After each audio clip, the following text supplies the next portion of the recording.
Happy to have you on this website. India has always been known for a religious harmony. What do you think about the current state of this matter? It's true that some people from the religious communities are trying to break the religious harmony. But it's not a new trend, it is an old one. But nowadays it is becoming more and more aggressive. It is because they think that their religion is best for all the persons in the world, and everyone in this world should follow their religion and should come under their roof. But it is not true.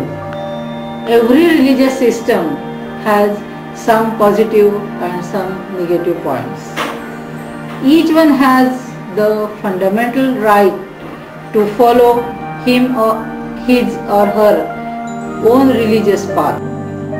While following our own religion, it is possible to maintain the friendly relations with the persons in the other religions too. I think that the strength of any religion lies not in the number of their places of prayer and number of the followers, but in the quality of the principles which the followers are following. Our age-old Upanishads have also said that there is Atman, that is consciousness principle, which is present everywhere and in everyone. So the world is like a one nest for all of us. And Sant Jnaneshwar, the Maharashtrian saint, has also said that हे विश्वची माझे घर ऐसी मती जयाची स्थिर किम बहुना चराचर आपणची दाखला. So if the person has the firm conviction that all this universe is my home, and if he has the capacity to become one with sentient and insentient things in this universe, so he is the truly pious person. So what I think is that let us live our lives in our own, according to our own religious path, without disturbing the religious life of other persons.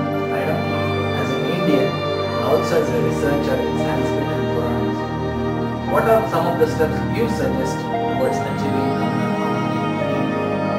For maintaining the religious harmony, I want to suggest few steps. The first one is meetings of inter-religious groups more frequently should be arranged. Assurance of maintaining peace and purity in the vicinity of places of prayer in all the religions should be given.